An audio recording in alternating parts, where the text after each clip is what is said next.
Hello, ladies and gentlemen. Welcome to Calls. This is the 2024 Rocket Mortgage DFS Tactics Show.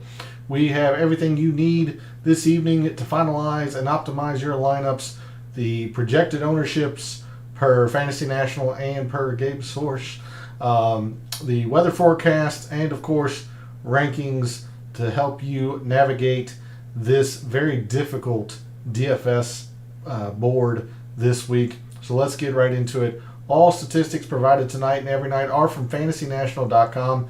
It is the best golf analytics tool out there for your money. It's going to make you a much smarter golf gambler and a much better golf DFS player. Go check out FantasyNational.com. You will not regret it. In the description of the video, there are links to all of the social media. First off, my X and Instagram, where earlier this week I posted some research around the previous 5 winners of the Rocket Mortgage Classic going back to 2019 and the players in the field this week who also follow the same patterns that those winners have done. So if you want to see the weekly research that I do on the PGA Tour, then give me a follow at your preferred social media site. X is also where I place my weekly betting cards and my top player usage in the DFS contests I play. That comes out late on Wednesday evenings after the DFS Tactics show. So it'll be out later this evening. If you want to see those pieces of content, give me a follow over at X. Lastly, for social media, Gabe's handle is in the description. He writes a very good article called The Fringe. It's a great way to start your week of preparation, and he provides you with more data throughout the week with his own version of recent form and course history. And if you are a subscriber to his article, you're going to be able to join us in his Substack chat every Wednesday evening after the DFS Tactics show as we continue the DFS talk over there. He's gracious enough to host me. It's always a great discussion week in and week out. We talk about game theory, our favorite areas of the price board, anything that you can imagine DFS-wise, we cover over there. So you are really missing out if you are not subscribed to his article. So go show him some support. Follow him over on social media as well. Lastly, we are live. Chat's open. In addition to the poll question that I want to hear from you all, I want your answer in that. I want to hear who your winner is. Meant to mention this in the beginning of the intro, but probably a little bit of a surprise for me as a 6K player. Yes, that's right. A 6K player is my number one player this week in my rankings. So you definitely want to stay tuned in to see that. But I want to hear your winner. Who are you gravitating towards? Who are you fading away from? All of that as we continue our DFS look for the Rocket Mortgage. So let's figure out our strategies and our tactics for the 2024 Rocket Mortgage. And we start over at the super forecast at Windfinder. And I will post that question here momentarily. The poll question for the week, a little bit of a different approach since I myself have had a little bit of difficulty building lineups this week. I think I've settled on a general build structure, if you will. But the poll question this week, how many players are in your core? And you can disagree with my definition or whatever, but for all intents and purposes, or at least for this exercise, we're going to consider core players being in 50% or more of your lineups. So how many players are in your core? Are there none? Are you taking a pure scattershot approach? Are you very heavy on a few players, 1 to 5, 6 to 10? Or do you have 11 or more players that are in 50% or more in your lineups? Are you just going haywire this week? So would love to hear your all's input and what you all are doing this week in terms of lineup constructions. We look at the super forecast in Windfinder. As of right now, it doesn't appear there's any rain in the forecast for tomorrow or for Friday. That is a contrast to what has been happening in Detroit on Monday and Tuesday. They've had a lot of rain up there. So the course is going to be very soft. It's going to be very, very receptive. And it just emphasizes even more that I think it's going to play easy. But looking at the forecast in terms of wind for the cut portion of the tournament, it looks like we have a decent amount of wind, or at least mid-teens in terms of gusty winds tomorrow, and it's projected to die down as the day goes on. Generally speaking, wind picks up during the day, so all we can go by is the forecast. But as you see here, I would give a decent advantage. I can't say it's significant, but I can't call it very little either. I would give it a decent advantage to the Thursday PM portion tomorrow, and then Friday looks pretty even. The lightest winds again are in the morning, but gusts are in the mid-teens all day. The sustained winds pick up towards the early afternoon, so it's feasible you could give a slight edge to the Friday AM as well. Therefore, I think, and based on just this forecast, I think there is an advantage to the Thursday PM Friday AM wave. Now, I would not I would not ignore any player in the morning half of the draw tomorrow if you really like them. For example, Tom Kim is teeing off in the morning portion tomorrow, and he is our most projected owned player. So I would not avoid anybody or everybody in the morning wave. If there's somebody you like and they happen to have a morning tee time, I think it's going to be fine. But if you are on the fence with a player, or if you're looking for tiebreaker scenarios, I do think the Thursday PM, Friday AM portion of the draw has a favor. Anywhere between slight to maybe moderate favor based on just this forecast. One thing else I want to draw to your all's attention, the players in the morning tomorrow, and again, I'm not extremely familiar with Detroit Golf Club, so I don't know which holes are going to be into the wind and with the wind, crosswind based on this. But if we're looking at cardinality north to south Thursday, look at the Friday PM portion. It doesn't flip 180 per se, but it is certainly a very, very different wind going southeast to northwest. Whereas the Thursday PM and Friday AM, generally speaking, is blowing from east to west. Now, in the afternoon tomorrow, it looks more, northwest to southeast, versus Friday morning looks more southeast to northwest. But generally speaking, they are facing the same wind. This east to west wind cardinality wise here on Windfinder.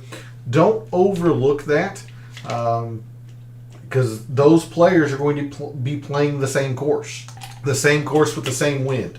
Whereas Thursday morning, they're going to be hitting into the wind, whereas on Friday afternoon, those players could be downwind then on that hole, or cross or whatever. So everything I see points to a favor for the Thursday PM, Friday AM. If we zoom out and take a look at the weekend, there does appear to be some rain and a system coming in on Saturday. You see the gusty winds pick up into the mid-20s. So I would imagine that the super forecast here has a lot of rain in it, but we just don't, we can't get a super forecast that far out. The furthest is Friday. I imagine there is quite a bit of rain in the forecast on Saturday, and then Sunday the wind does look like it'll be a factor. But the most important part for us this evening is trying to get 6 of 6 through in our DFS lineups, and with that, I would think that the Thursday PM, Friday AM has anywhere from a slight to moderate advantage. So with that, we'll move to Fantasy National. The overarching filter that we have used this week, and it will be prevalent in the mixed condition model. Detroit's easy. It's just a very easy golf course for professionals. So win rounds are easy relative to par. In the past 2 years, our top performers have been Taylor Pendrith, Alex Noren, Bo Hostler, Doug Gim, Chan Kim, Luke List, Ryo Hitsatsune, Ben Coles, Akshay Bhatia, and Michael Kim. Taking a little bit further look down, Ben Griffin, Minwoo Lee, Eric Cole, Patrick Rogers, Adam Svensson, and onward down you can see to about the top 25 or so. Those are your top performers when rounds have been easy the past couple of years. The other end of the spectrum, players who have not played well when rounds have been easy: Kevin Kisner, Ryan Brim, Ben Taylor, Jason Duffner, Tyson Alexander. Ricky has not been great when rounds have been easy.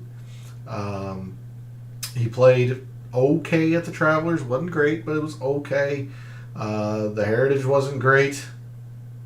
The Players, the Cognizant Classic, you see all these negative rounds when rounds have been easy relative to par. He just generally has not been good when rounds have been easy. Webb Simpson, Davis Riley, Sammy Valimaki, Kevin Stroman, and on down you can see there. These are the players who have not been good when rounds have been easy relative to par. All right. We could look at Don Ross, but we've done that this week. No real other filter to look at, so let's just go ahead and get into the mixed condition model that I've made for the Rocket Mortgage this week.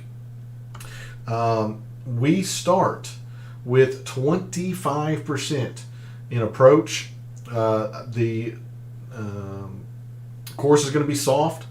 Professionals are going to be firing at flags. I just want to see who is the best with their irons, especially since these fairways are pretty forgiving. I'm not too worried about accuracy off the tee, because I imagine they might have ball in hand tomorrow with the amount of rain they've had Monday and yesterday. So 25% in approach, 10% on bent and Poa Annua putting. That is what this filter is, the multiple courses. Bent and Poa Annua putting. 10% in distance. Again, with it being soft, I do not think players are going to get the rollout that they generally get here. I have put a little bit of extra emphasis into distance as opposed to accuracy, even though I think that could be ball in hand. Generally, distance is the bigger factor here at Detroit, and you see that I'm using the easy relative to par filter, so I am more so looking at the distance as opposed to the accuracy this week, at least with the driver. 10% opportunities gained when scoring is easy. Again, it's soft, especially tomorrow. I expect it to be easy. I just want to see who gives themselves the most opportunities, especially when it's easy. That's the whole reason behind this. We know that Detroit's easy.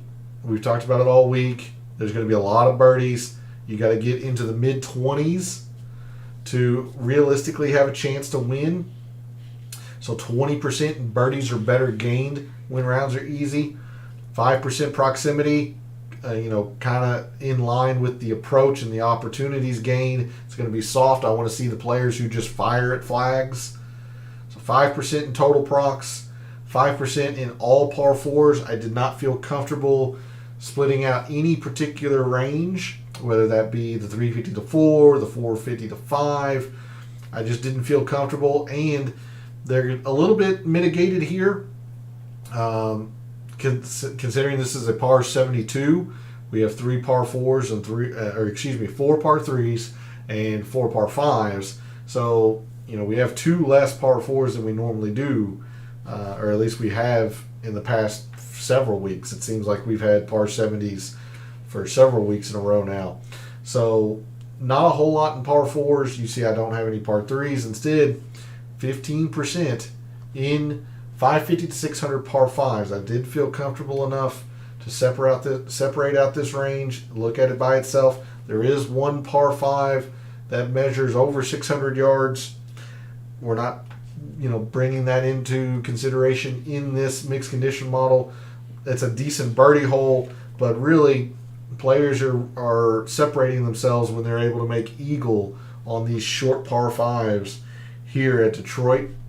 And I want to call out or highlight the fact that I'm using the last 36 rounds for the entire season as opposed to what I have done recently, which is the last 3 months and 24 rounds for this specific metric.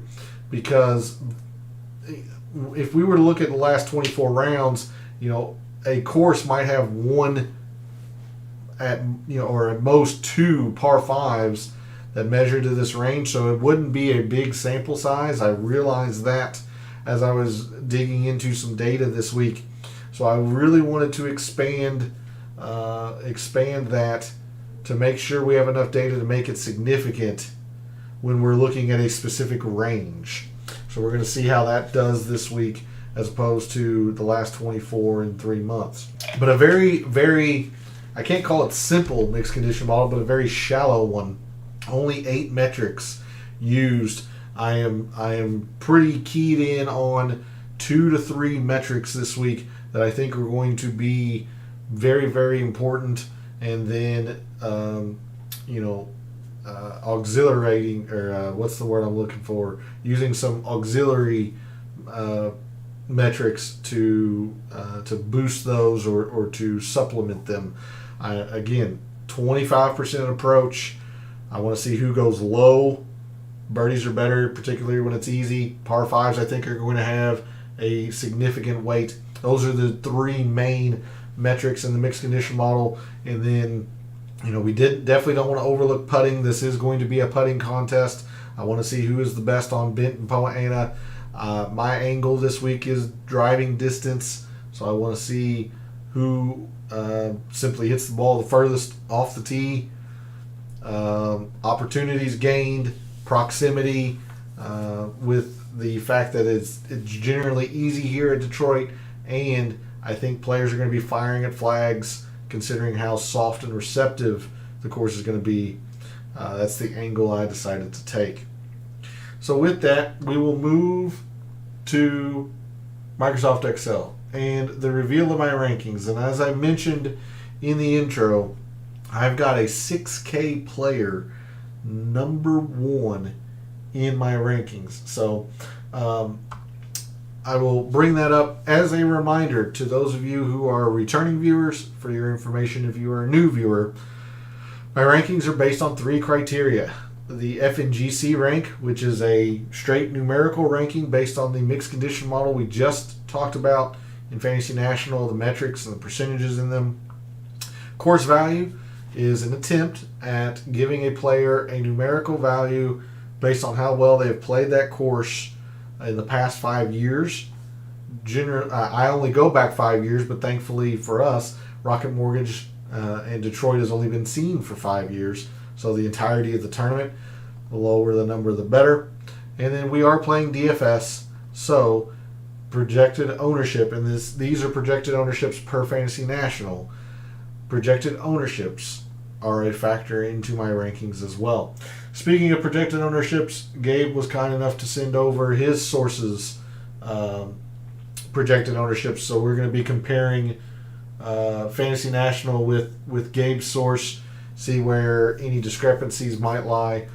But my rankings for this week's Rocket Mortgage, Justin Lauer at 6,500 is my number 1 player this week. Aaron Rye, Alex Noren, Taylor Pendrith, and Tom Kim round out my top 5. Svensson, Matt Wallace, Keith Mitchell, Ben Griffin, and Chan Kim round out my top 10 with an asterisk on 1 player. But let's talk about the obvious. Why in the world is Justin Lauer, who's a mid-6K play, number 1 in my rankings? Well, he was 4th purely by the numbers. He has been pretty darn good with his irons. He goes low when it's easy, but he also is the number 2 putter in this field on Bent and Poa annua. It's a smaller sample size, sure, but he's played fairly well here. This is a pretty darn good course value. There's a lot to like with Justin Lauer, and even the members of Fantasy National seem to be gravitating towards him. 12.5% per Fantasy National. Gabe Source, nowhere near that.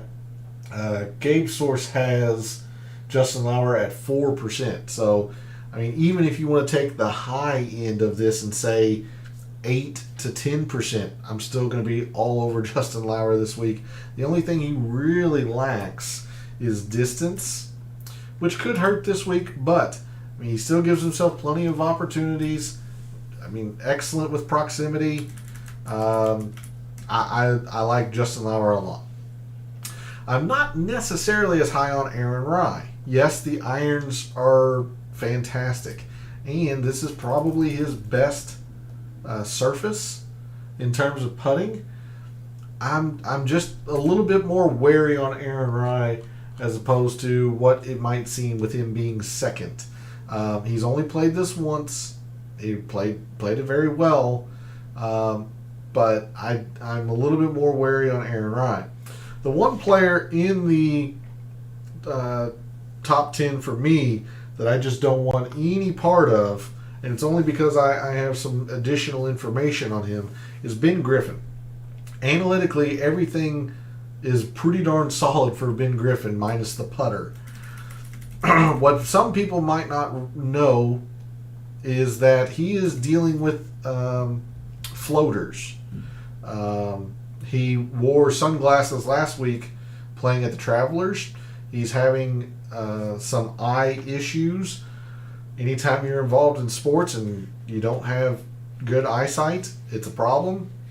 So I'm going to wait and see how Ben Griffin reacts and plays with these sunglasses until he gets this procedure done. But he does not have 100% eyesight. So I understand why the numbers have put him up here at 9th, 13th in the rankings, by the numbers. Been okay here, fairly unique, but there's no way for the numbers to know that Ben Griffin just doesn't have 100% eyesight. So I'm just completely out on Ben Griffin with that. Otherwise, I really like this top 10. I really do. Again, Aaron Rai is a little bit too high for my liking. I was really high on Justin Lauer. I'm a little surprised to see him at number 1, but Alex Noren makes a lot of sense here at Detroit. The approach game has been good. He's the number 1 player on these on the length of the par 5s. That's what you have to do here. You have to take advantage of the par 5s. Ted Pendrith, he's been in fantastic form. Same with Tom Kim. Svensson's slightly sneaky, but his irons have been very, very good lately. He's going to have to clean up the par 5, sure, but I don't really have an issue with this top 10 other than Aaron Rai being a little bit too high and the numbers would not know about Ben Griffin. All right, so with that, we're going to sort on the price board, figure out where the chalk is, and see how we can maneuver around that. So in the 5 digits, in the 10Ks, we have 4 players. We have Tom Kim at 11,000, Cam Young at 10.7, Minwoo Lee at 10.5, and Alex Noren at 10.2. Very, very cheap 5-digit range this week at the Rocket Mortgage, considering there's no Scotty, no Rory, or anything like that. Very rare that you get an 11,000 being your top price or your most expensive player. In the 10Ks, you see my model likes all 4 of these players. I'm actually not playing one of them. I'm going to full fade one of these players just because you just can't play everybody. So you got to take a stand somewhere. Tom Kim should be fine. I mean, yeah, he's going to be the most projected owned player on the slate. Or he is the most projected owned player on the slate. not for Fantasy National. Fantasy National only has him at 16.5 or 17%. Gabe Source has him at 30. I would venture to say he's going to be anywhere between 30 to 35% for a good reason. I mean, the form that he's in, top 5 in irons, top 10 in par 5s, number 1 on par 4s in this field, also number 2 in total procs. Tom Kim's a good play. He's just a chalky play. But I think it's fine. Minwoo Lee is the player that I'm going to be extremely overweight on. I'm hoping his ownership is much closer to Fantasy Nationals as opposed to Gabe Source. There's a 10% difference here. Fantasy National has him at 13%. Gabe Source has him at 23%. I am much more interested in Minwoo Lee if he's at this 13%. I understand the irons have not been great. I'm not too worried about it. He has putt exceptionally well on Benton Poa Ana in his small sample. He's also third in distance, which I think is going to be a little bit more of a factor this week. I love everything about Minwoo Lee. He's also got the Thursday PM, Friday AM portion of the draw. I like everything about Minwoo Lee. And Gabe Source actually has Alex Noren as the pivot in the 10Ks. I say pivot. He's still 16% per Gabe Source. So, I mean, both Fantasy National and Gabe Source have him 15 to 16%. So he's not going to be unique per se. But he is the pivot of the 10Ks. I think Alex Noren is fine. Number 1 in the par 5s. The irons have been great. Should be fine. He does have the Thursday AM draw. So a little bit of a knock on him. Which means I'm just full fading Cameron Young. And I am very nervous to do so. Extremely nervous to do so. But you just simply can't play everybody. Like, the irons are still not great. Yes, he shot the 59 on Saturday last week. And then came back and birdied the first 4 on Sunday. But I think there was a little bit of magic in there. I think there was a little bit of smoke and mirrors, if you will. If we go to Fantasy National just very, very quickly, I want to show you Cam Young and why I'm not a believer just yet. First off, I mean, you see he generally doesn't play easy well. It's fine, but he doesn't play it exceptionally well. Let's take a look at this Travelers. He gained several strokes off the tee. And he gained quite a bit around the green. I do not think around the green is going to matter at all. His irons still were not great at the Travelers, and he was dead even at putting. The 2 most important shot types were his 2 worst shot types last week. I am, I'm fading him nervously. But I just don't. I'm going to wait on Cameron Young and make sure he plays well week over week, as opposed to riding high on his 59 and his top 10. I'm just not a believer yet. I'm just not. And if he plays well, I'll lose. I accept that. So that's a look at the 10Ks. I'm going to have my fair share of Tom Kim. I'm going to be extremely overweight on Minwoo Lee. I'm hoping his ownership is closer to Fantasy Nationals projection as opposed to Gabe Source's projection. Alex Noren's fine. He's probably third of the 3 that I'm going to play for reasons that I'll talk about here momentarily. I like the fit for Minwoo Lee, even though he's never played here. And then again, I'm full fading Cam Young. If he plays well, I'll lose, but you can't play everybody. Moving to the 9s. We only have 5 players in the 9s. Batia, Pendrith, Yeager, Zalatoris, and Ricky Fowler. Now, according to Fantasy National, 2 of these players are big pivots, are very unique. Zalatoris and Ricky Fowler. Gabe Source actually has Zalatoris close to the 12% mark.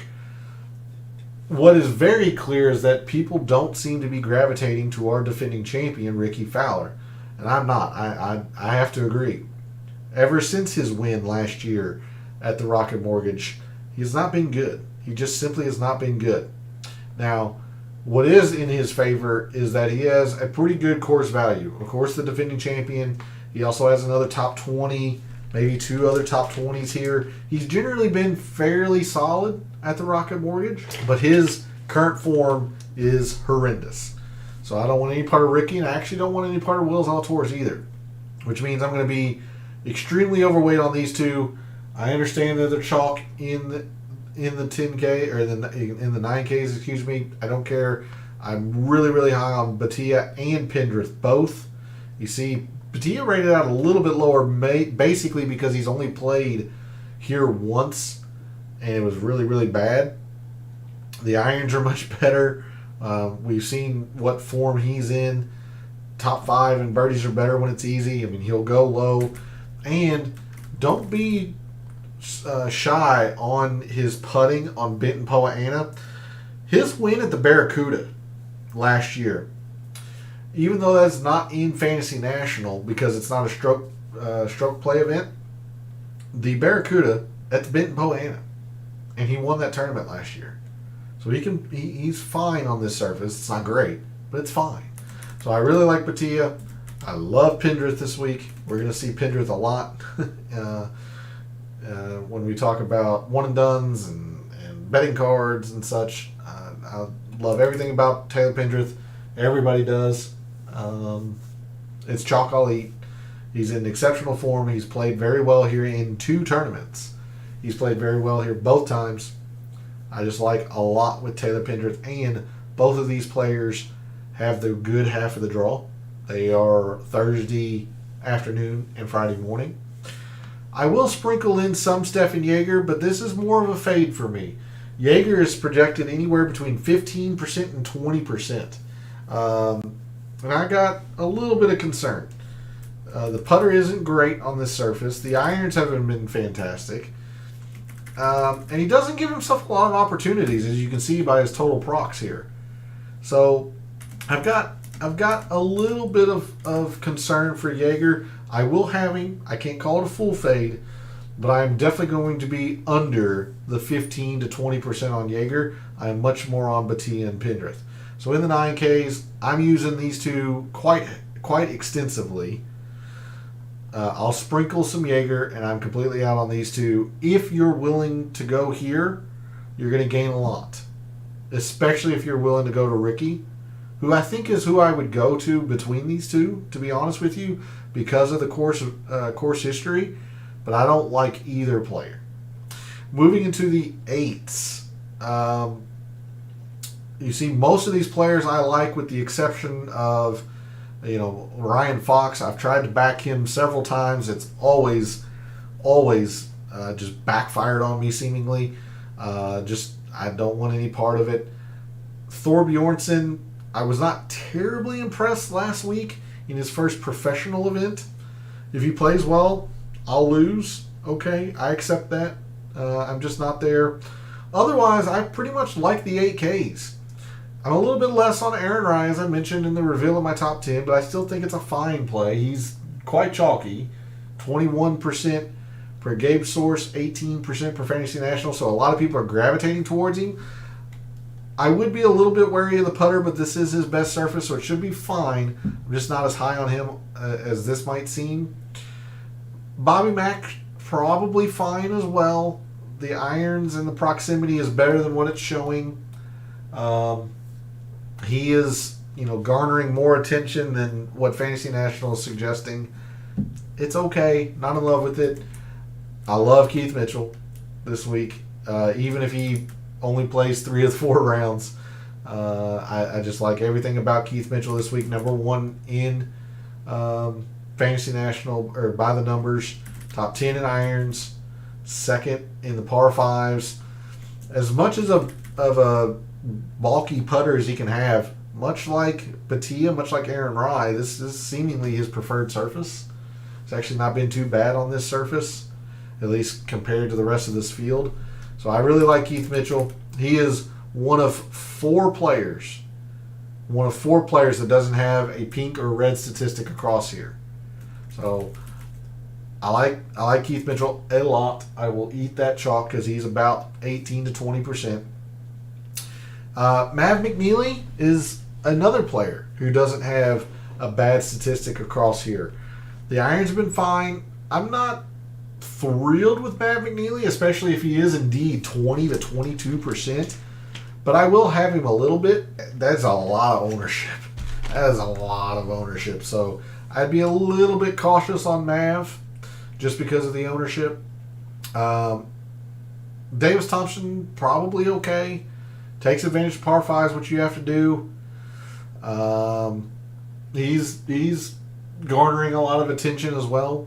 Anywhere between 15 and 18%. So the pivot in the area, if you're willing to try Ryan Fox or Thor Bjornsson, fine. The pivot might be Chris Kirk. Now, he rated out pretty darn well.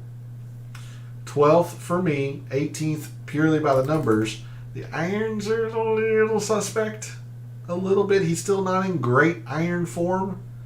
But you can't deny the fact that he gives himself plenty of opportunities, especially when it's easy. He flag hunts. You'll get some bogeys, but you'll get some birdies as well. Demonstrated there. Top 30 in this field. And, of course, winning at the Century, which is very, very easy as well. So I do like Chris Kirk. Not maybe not as high as this would suggest, being 12th, but I will use some Chris Kirk. Despite the fact that he was pretty bad last week and a lot of people were on him. Fortunately, I was not. So in the 8Ks, I'm going to dabble. I'm going to sprinkle a little bit of Aaron Ryan. I'm going to sprinkle a little bit of Davis Thompson. I'm going to sprinkle some Chris Kirk. But again, this is more chalk I'll eat. I'll eat the Keith Mitchell chalk. I really, really like Keith Mitchell. And I'll have some McNeely as well. So I've got to find some uniqueness somewhere. Fortunately, I think I have some for you at the bottom portion of the price board. We move to the upper sevens. I talked about Ben Griffin. I'm just not there because I want to see him fully healthy. He's not right now, despite the fact that he's been playing well. He's just not healthy. He's got to get an eye procedure done. I'm going to just hold off on Ben Griffin. I'm surprised, quite honestly, that Eric Van Rooyen is less than 10%. This guy loves easy courses. Now, the putter is bad on Benton Poa Annua, sure. It's not great by any stretch. Sorry, there's Van Rooyen. But this guy loves easy courses. You think about his win at El Cardinal Diamante this past fall at Tiger's venue. The irons have been fine. I don't see anything wrong with Eric Van Rooyen. I'm surprised he's sitting under 10%. I'll be extremely happy if he's under 10%.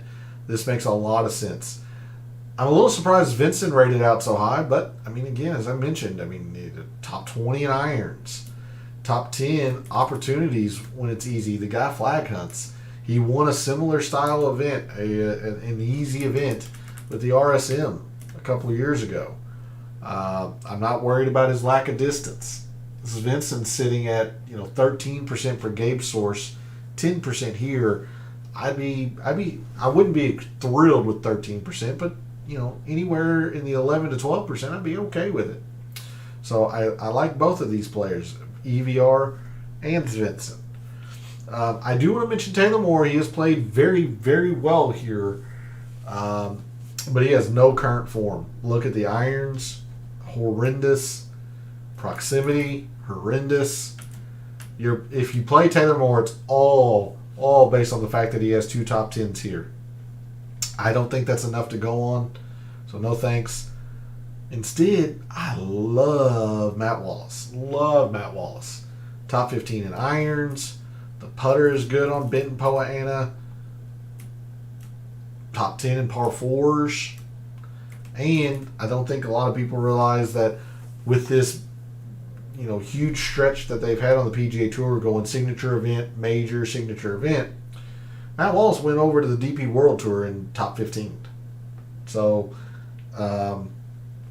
solid. I just love everything about Matt Wallace. I love the price.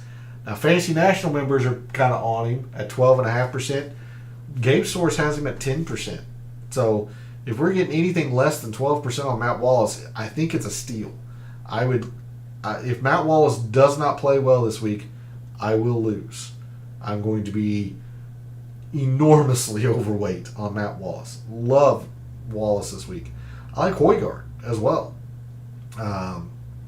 I think Højgaard's going to play pretty well this week. He has plenty of distance to take advantage of Detroit. I'll mention Cam Davis. He's won here. He's generally been pretty good here. But just like Taylor Moore, he has no current form. So to do with that what you will. Kevin Yu, quite interesting with the number one iron player in this field. But, man, that putter is bad. It is really bad. So if you think Kevin Yu can scratch out a field average week, he's going to be very unique. He's going to be a stalwart for you if his putter, it's a big if his putter is even field average. But I do like Kevin Yu. I'm willing to take that chance considering his ball striking is immaculate. The only other player that I might want to mention in the lower sevens is Daniel Berger. I've talked about him a couple times and how I was going to wait till he was healthy. He's had two fairly solid showings. I can't remember exactly what he did at the U.S. Open, but I feel like he made the cut. I got to go check now. The vision will be skewed. I apologize, but I do want to check this. Yeah, top 25 the U.S. Open, top 15 TPC Craig Ranch, which is a birdie fest. So I'm going to sprinkle. I'm going to dabble. I'm not going to go haywire with it. I'm starting to believe a little bit on Daniel Berger, especially in a very, very weak field like this. Moving to the sixes. So there actually before that, I mean there's some uniqueness for you. Højgaard, Kevin Yu, especially Daniel Berger might not be as unique as you might think, hovering around 10%, but in a contest like this that's extremely loaded up top, 10% should be fine for you with Daniel Berger. Moving to the sixes, there's a lot in the sixes that I like. This is where I've been getting a whole lot of uniqueness. Let's start with Ryo Hitsatsune, right at 7% for both sources. Somebody I keyed in on early this week. Top 10 and birdies are better when it's easy. We don't have any measurements on Benton Poana putting, but I'm not terribly worried about it. He generally just plays easy courses well, and the irons are good. It's enough for me this week to go with Ryo Hitsatsune. Let's talk about Michael Kim. Analytical darling. He can putt pretty well. This is his worst surface, but I think Michael Kim might show up this week pretty good.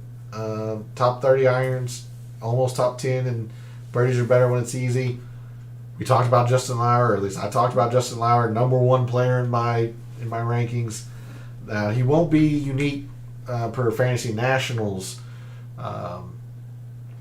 projected ownerships, but in the 6Ks per Gabe source, the highest is Doug Gim and Adam Schenk, anywhere between 8 and 9%.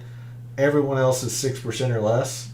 So give me all of the Justin Lauer I can handle. If he and Matt Wallace don't play well this week, I will lose. I'm going to be so extremely overweight on Justin Lauer, it's not funny. It's kind of sad, actually, but I'm going to be extremely overweight on Justin Lauer. Love everything about him this week. S.H. Kim. Take a long look at S.H. Kim as well. The irons are better than what has been showing. Again, loves birdie fests. Loves them. He takes advantage of par fives, which you have to do here. I think this is going to be a good setup for S.H. Kim and J.J. Spawn. A lot with the course history. He's 4 for 4 here. 4 for 4. Top 5 in irons is J.J. Spawn in this field. So I like both of these players as well. I'm higher on S.H. Kim. I do want to mention Spawn. Of course, Justin Lauer. Somebody else. I know Chan Kim was 10th. I'm actually higher on Chesson Hadley. Hadley 6th in this field in putting on Benton Poana. We know how much it matters here at Detroit. The iron's been good. It goes low when it's easy. I like quite a bit with Chesson Hadley. You want to talk about team no putt? If we're all in on the distance, you take a look at Cameron Champ. he's actually not been horrible here. It's not great. He hasn't been horrendous here. Again, I'm going to sprinkle it. I'm not in love with it, but I'm going to use him a little bit, maybe once or twice. So don't say I didn't say anything if he does play well. And then when he inevitably, shoots 77, 75, you can come back and say, why in the world did you mention Cam Champ? And I can tell you, well, I was just kind of dumb. Last name in the sixes that I want to casually mention is David Skins. David Skins. Now, he'll have to be much, much better on the par fives. No doubt about that. But the irons have been okay. Pretty darn good when it's been easy. So I do want to casually mention David Skins in the 6Ks. So that's where I've been getting a lot of my uniqueness coming down to the 6Ks. I don't mind coming down here twice. Just to fit in all of this up here that I like. And there's a few 5K plays that I want to mention to you all as well. 2 or 3 of them, to be exact. First one's Carson Young. Top 20 in my rankings. You want to talk about putting?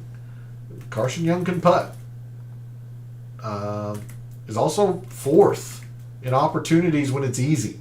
So you combine a good putter with somebody who gives himself a lot of opportunities. That's a really good recipe for success, especially at 5 in the 5Ks. Top 10 in proximity as well. So take a long look at Carson Young. Dylan Wu, somebody I want to highlight for you all. Tee to green is fantastic. Driving distance maybe not, it might be lacking a little bit, but definitely somebody to key in on in the 5Ks. Per Gabe source, 3% is the highest, and that's Carson Young. So I don't think you're going to be, if you're willing to come down to the 5Ks, you're going to be getting a whole lot of uniqueness anyway. So, I like Dylan Wu quite a bit. Somebody else is Nick Hardy. I talked about players that didn't have a bad statistic across what we gathered this week. He's in the 5Ks. He doesn't have a bad statistic. He's got 2, pretty mediocre ones, maybe even slightly less than field average, but they're not horrible. For somebody in the 5Ks who doesn't have a pink or red statistic, that is very rare. So I'm going to be using some Nick Hardy. And then the 4th and final player that I would like to mention to you all in the 5Ks, he's not going to be as unique as you think, especially with members of Fantasy National, but it's Kelly Craft. The guy is in very good form right now. Top 10 in this field in irons and top 20 in putting on this surface. That's a very good combination for Detroit. Top 10 in irons, top 20 in putting. It's a very good combination. Opportunities, good. Proximities, gosh dang it. Proximities, good to great. So I do want to mention Kelly Craft, but you see that Fantasy National members are kind of gravitating towards him. So I do have some suspicion he might be the chalk of the 5Ks. So there's a look at the price board and where I'm going and how I'm going to win or lose if certain players play well or don't. Let's start making some lineups. We're going to start with tiers, contests, then we'll move to classic. Tiers contests. Tier 1, we have Tom Kim, Cameron Young, and Minwoo Lee. For me, it's probably Minwoo Lee, just because I'm trying to get some uniqueness and I'm trying to get a little. I think the home run play is there with Minwoo Lee, but I do not blame you one bit if it's Tom Kim. I don't think it's Cameron Young. So choose between Tom Kim, Minwoo Lee. I'll go with Minwoo Lee, hoping he's a little bit more unique, especially in a tiers contest. Tier 2. Noren, Batia, Pendrith, Yeager, and Fowler. For me, it's a pretty clear Pendrith. Batia is a pretty clear second, but I think Pendrith separates himself pretty clearly in this tier. And that's another reason why I went with Minwoo Lee as opposed to Tom Kim, because Pendrith is going to be the chalky play in this tier, but I think it's the best play in this tier. Tier 3, Zalatoris, Matt McNeely, Aaron Rai, Bobby Mack, and Davis Thompson. Not in love with a lot here. McNeely's going to be chalky. Rye's going to be chalky. So you can maybe take a look at Davis Thompson in Tier 3 if you're needing some uniqueness. Especially if you started your lineup with Tom Kim and Taylor Pendrith. You're probably not going to be able to go McNeely or Rye in a tiers contest. So that in that regard, you might have to go Davis Thompson, and I don't hate that. Bobby Mack probably fine, but I think I would prefer Thompson. If you're trying to play the best play, regardless of ownership, it's probably McNeely. Probably. I'll go Davis Thompson because I took Taylor Pendrith in Tier 2. And we'll go from there. Tier 4, Keith Mitchell, Ryan Fox, Chris Kirk, Thor Bjornsson, Griffin, EVR, and Svensson. I like Keith Mitchell. He might be the chalk of the tier. The partial reason why I went Minwoo Lee, partial reason why I went Davis Thompson. I knew I was going to take Keith Mitchell in Tier 4. Just love everything about it. Number 1, purely by the numbers. Chris Kirk should be fine, could be interesting. EVR, quite interesting as well. I think he's going to be pretty good this week. But in Tier 4, I much prefer Keith Mitchell, and that's why I took Davis Thompson in Tier 3. So give me Mitchell in Tier 4. Tier 5, Hubbard, Rogers, Taylor Moore, Matt Wallace, Nick Dunlap, Højgaard, and Hostler. Højgaard could be interesting. Give me Matt Wallace. It's between Wallace and Højgaard. I'll take Matt Wallace. Just extremely confident in him this week. And then finally, Tier 6, Ben Coles, Carson Young, Bryce Garnett, Semi Valimaki, Pearson Coody, Parker Coody, and Nick Hardy. For me, it's between Nick Hardy and Carson Young. Probably take Carson Young. I think it's fine. Nick Hardy could be interesting as well. But this tier's construction is going to go Minwoo Lee, Taylor Pendrith. Tier 3 will go Davis Thompson, hopefully getting some uniqueness there. Tier 4, we're going to go with Keith Mitchell. Tier 5, we're going to go Matt Wallace. And Tier 6, we're going to go Carson Young. All right, let's shift our focus to classic lineups. Try to build some of these chalkier lineups that our fellow contestants are making and how we can maneuver around that. So quite clearly, Tom Kim is the most projected owned player, 30% per Gabe Source. Now, Fantasy National only has him at 17%. I don't see anything less than 30% for Tom Kim. I can see 30 to 35 on Tom Kim. I don't see how he isn't the number 1 owned player this week, considering his form and everything with that. So we're going to start this with Tom Kim. Probably Taylor Pendrith, but if we were to go by Gabe's source, that's going to be really difficult because Gabe's source does not have anybody in the 6s or 5s more than 8 or 9%. So if we were to go straight by Fantasy National, it'd be Tom Kim and Taylor Pendrith. This would bottom out at Justin Lauer, who I love. And then you see Lauer, at least per Fantasy National, at 12.5. And then, they would come up to maybe Wallace or Svensson. Let's go Wallace. Again, Wallace is only sitting at 10% per Gabe source, so I'm really hoping he's less than what Fantasy National is suggesting. And then, in the upper 7s or low 8s, maybe Davis Thompson. We've got Adam Svensson at 10.5 per Fantasy National, leaves 7,900. Ben Griffin's not getting a whole lot here. We might have to adjust a little bit. Let's see. You got Lauer. No one really else. So maybe this is why the members of Fantasy National aren't going Tom Kim. they're doing something more like Akshay and Pendrith than going Wallace down here. Yeah, this is more what they are doing. Keith Mitchell. Oh, it's 100 more. Dang it. This is 100 over, but I'm just I'm highlighting the chalkiest plays in this area. You know, maybe instead of Batia Pendrith, maybe they go Pendrith and Jaeger. But these are the chalky plays in their areas of the price board. Mav McNeely could absolutely be in this as well. So maybe it's like Akshay and Mav. Yeah. That could work. But cumulative ownership in the mid-90s. This is going to be duplicated quite a bit. We're looking at a Tom Kim lineup.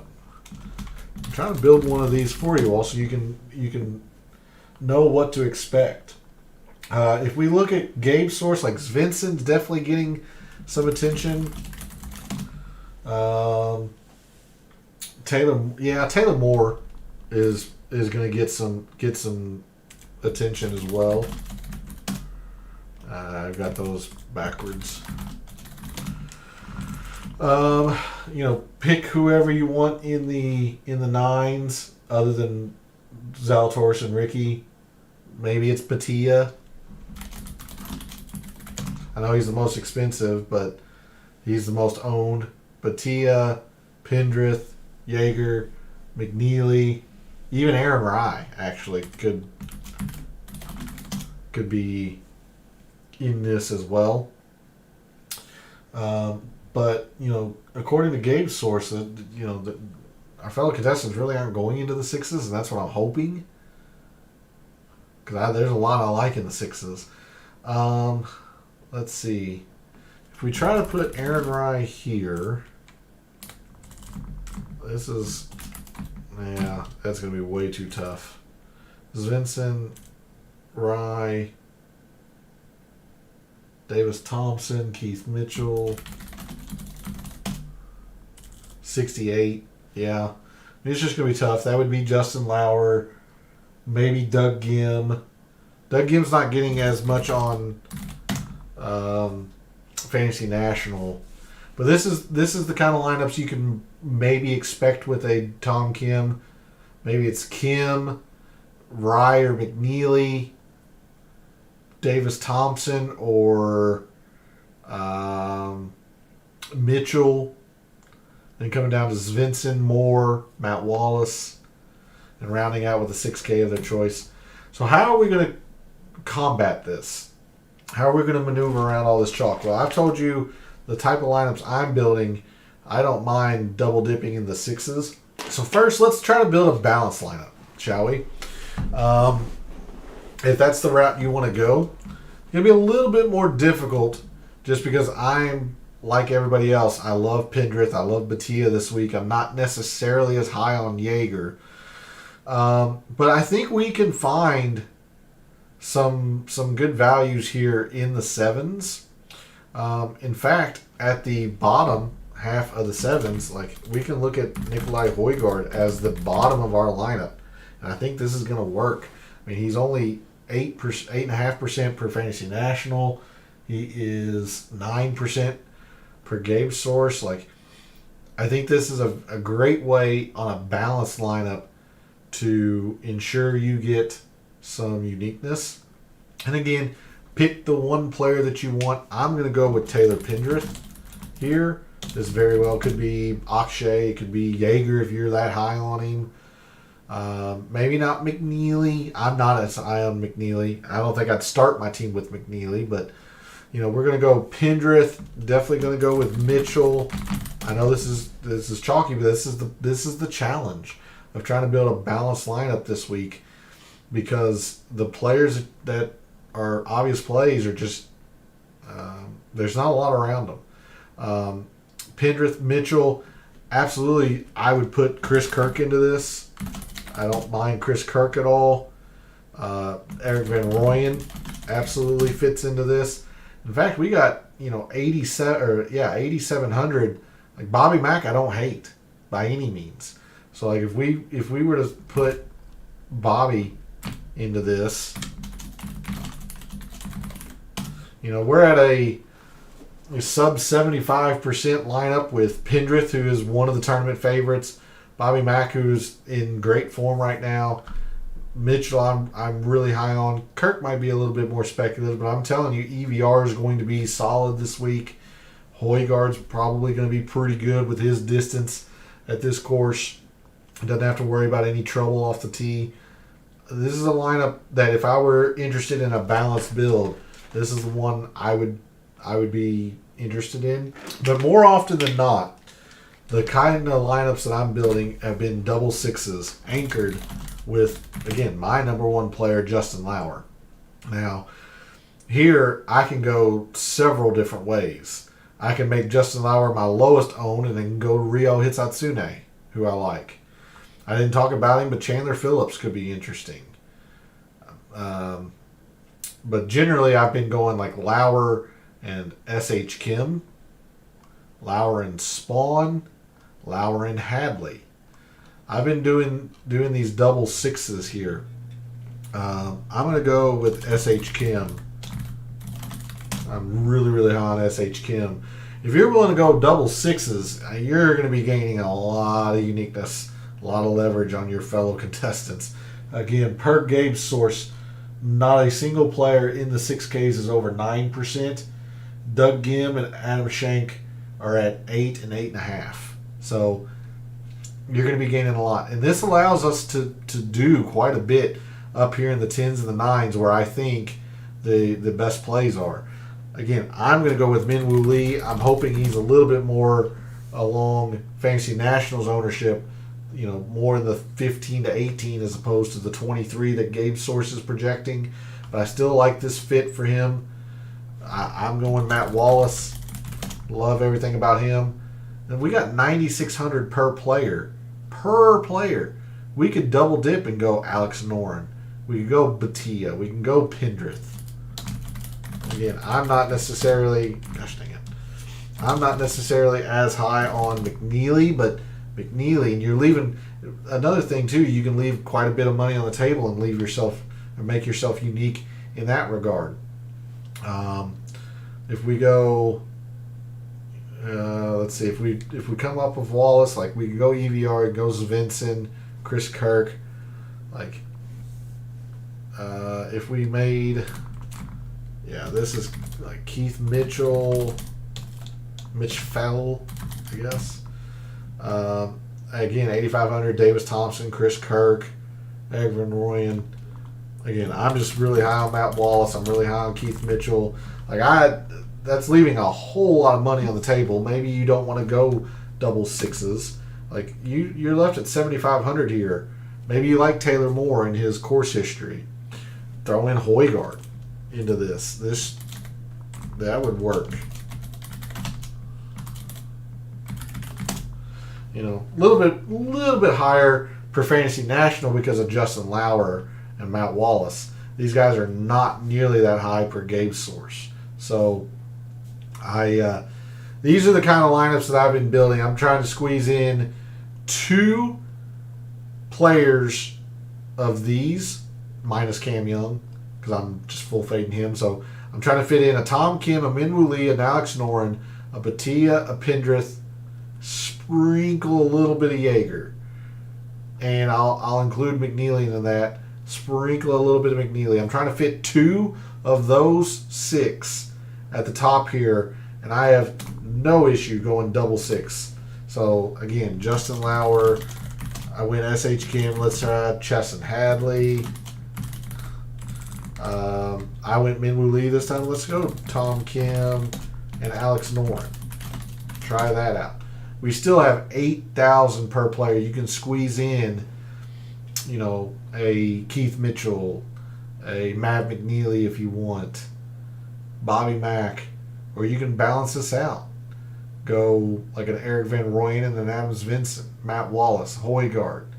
Again, I'm going to take a chance on Kevin Yu and his ball striking, which leaves 89, which is Mav. who I know a lot of people like this week. I'm not necessarily as high on him, but you're still a sub 75% willing to go into the double sixes, a lower 7. You're squeezing in 3 of the tournament favorites. You know, Daniel Berger could also fit in this as well. Højgaard, Wallace. So these are the types of lineups I've been building. I call it stars and scrubs. You can consider it superstars and super scrubs if you want. But I've just been trying to get 2 of these 6 in as many of my lineups as possible. 2 of these 5, really. Sprinkle in a little Yeager and a little McNeely. But that's what I have for you all this evening. I want to thank everybody for tuning in, watching, listening, supporting the channel, by liking the videos, commenting, and subscribing. I always appreciate it. Looks like the 6 to 10 number is the winner of our poll, and that's where I'm at. I've got about 8 players that are my core. Like I mentioned, Tom Kim, Minwoo Lee is going to be core for me. Patia and Pendrith are going to be core. Keith Mitchell, Matt Wallace, and Justin Lauer. That is essentially my core this week. So if those players don't play well, I'll lose. So I am in the 6 to 10, fairly spread out in terms of a core as well. One and done. My first selection was Taylor Pendrith. That's who I have still selected right now. I could go Patia. I could go Noren. Those 2 are fine. Mitchell is also fine. But despite the fact that I think he'll be chalky, I think Taylor Pendrith's the right call in one and done. He's got course history here. He's in good form. It's very rare that you find both of those coming into a tournament. So I'll take Taylor Pendrith more than likely as my one and done. The only reason I'm hesitant is I think he'll be the most chosen one and done. But right now I'll take Taylor Pendrith in one and done. Thanks again for tuning in. Reminder that I'll be over in Gabe's Substack chat. Here we're going to continue the DFS talk over there momentarily. You don't want to miss out. It's always a great discussion every week. And throughout the week and weekend, reach out to me on social media in the comments of the video. Let me know how you are doing this week for the Rocket Mortgage. Did you get into the 150 max entry penny contest? You know, a penny per entry, 150 max. I'm going to try my hand at that. So I would be interested to hear how you all are doing this week for the Rocket Mortgage. So thanks again for all the wagers you've made this week for the Rocket Mortgage, for all the DFS contests you play this week for the Rocket Mortgage, for this weekend and every weekend. May all your bets be profitable.